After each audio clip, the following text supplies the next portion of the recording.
to do what they're looking for in the voice of the show, okay? As opposed to doing something that looks like it was stuck there, it looks fake. And so what we do when we work with customers, and many times we're working with them directly when it comes to these things, is the best thing to do is get the customer in the room with the writers, and sometimes even with the talent, to figure out what the execution is, and then to tell them to trust us. And those seem to work the best. But we do tell them, because ultimately, if you're integrating into a show, it's up to the producer, whether it feels right for the show or not. Or otherwise, it can be done, but it can be a spoof, like, hi, see the whatever. But it has to be, the most effective integrations are in the voice. I mean, the TurboTax Heroes one feels like, it's a real Heroes viewer. And the Honda one, that one was a home run. And, there are others like that. But, and again, it's not something that I do. I do different ones. I don't do ones that air as commercials. My group does stuff that actually in The Tonight Show, where Conan actually does stuff for the benefit of the advertiser. But it has to be in the voice of the show.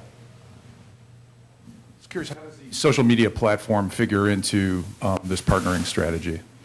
Well, social media drives the success of a lot of our shows. If you look at The Biggest Loser, huge social media community. In fact, our content innovation team, our technology team, can actually show you how that community breaks down and how many connections so many of the people have. And they showed me a chart that there were basically 5 or 6 people who each had hundreds and hundreds of connections, but there was a core of people sort of driving it. So social media, which I'm not an expert in, is something that is becoming more and more a part of so many of the things we do. And in the case of Biggest Loser, there's actually a subscription model around that generates revenue. But and we're trying to figure that out, frankly. But it's becoming something that brings people closer to the brand, and wherever it's appropriate. Viewers talk back to us. They send emails to the news division. That there was a story this morning about a family that was reunited yesterday on the Today Show, and the sister that nobody had found. I mean, the reach of what we do, the ability to influence the culture and to bring people together and to give them unique experiences. There are all kinds of social communities. There are big ones, we call them audiences, and there are smaller ones that exist online that are, as I said earlier, around smaller communities of interest. That's something that we need to do more of, and I think it'll do something to enhance our media brands. Thank you for coming to Cleveland and joining us. Would you care to comment, please, on the various commentaries that have been written about the advertising rates and perhaps the reduction for the Leno show? I was not involved in those negotiations, but clearly there was some advertiser skepticism, I guess, about the value of what we were going to do there and what they should pay for it. But I will tell you this, that we concluded a very successful upfront season, and the Jay Leno show came out of that upfront very, very well sold. And I think the results that you've seen, particularly in the first week, have borne out. This morning when I was at WKYC, people got in on the ground floor of something that they think is going to be a franchise. And we will judge the success of the Jay Leno show not on what's happened these 2 weeks, which are sort of anomalies, but on the kind of franchise that it creates over the longer term. And I think the response from viewers has been terrific in terms of the kind of audience it generated. Yeah. Where's the mic? Yeah. Yes, I know you mentioned that GE is in the health business, Yeah. and that's driving a lot of your programming. GE doesn't drive it. GE is our owner, but they don't dictate programming at all. What happens is, what we figured out is that consumers want health and wellness information. And all we are in terms of our relationship with GE is they own us. And they have a big impetus around health and wellness. And what we're doing is we're the consumer-facing part of the company. But there's no editorial control between GE and NBC. So where do you draw the line? I know you said, GE is in the business of healthcare Right. and also in, energy efficiency. Where do you draw the line between that and your editorial and your news reporting?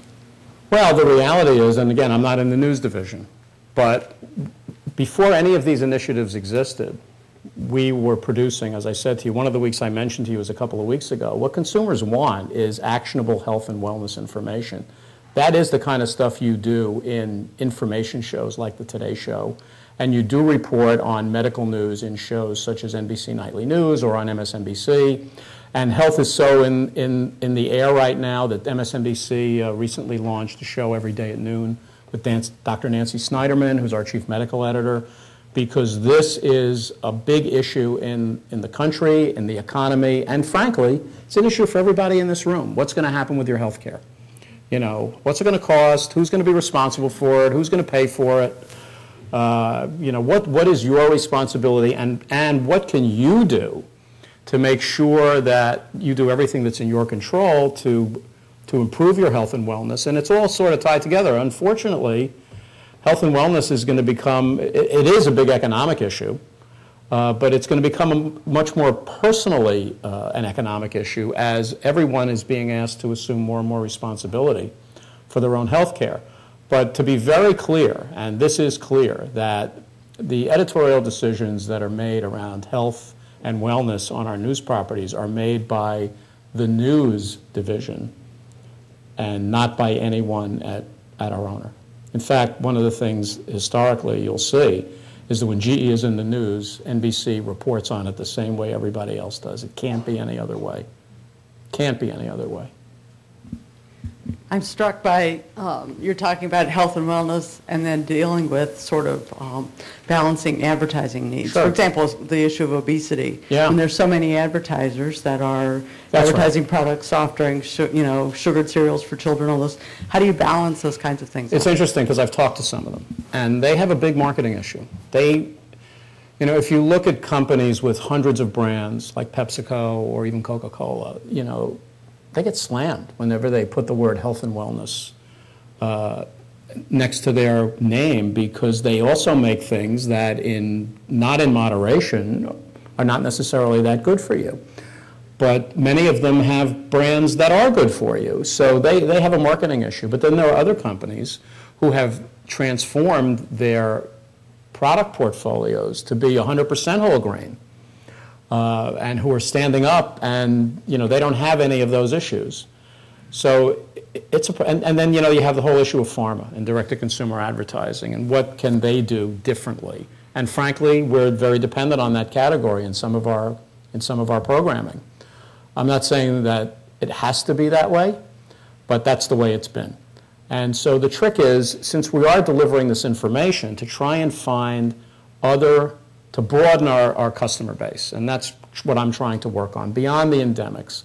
So in our early forays into health and wellness from a sales and marketing point of view, I've been dealing with 4 market segments: pharma, consumer packaged goods, retail, and to some degree payers. But frankly, payers, insurance companies, they're not ready yet. They still see themselves primarily as business-to-business advertisers. But I think that once all of the smoke settles, this is my opinion, with what's going on in Washington, they're going to have to do more beyond annual enrollment to get consumers to feel good about their brands, because consumers are going to be put in the position of having to make more and more choices on their own. And so I think you're going to see somewhat of a shift there from B2B to B2C. And then as I said before, there are all the other categories. I'll use Nike as an example. You buy the shoe so you can run or exercise, and there's a health and wellness benefit for that. Or Subway, whose whole marketing platform was around obesity and weight loss. How do we get them involved in some of the things we're doing? And so we'll be figuring that out.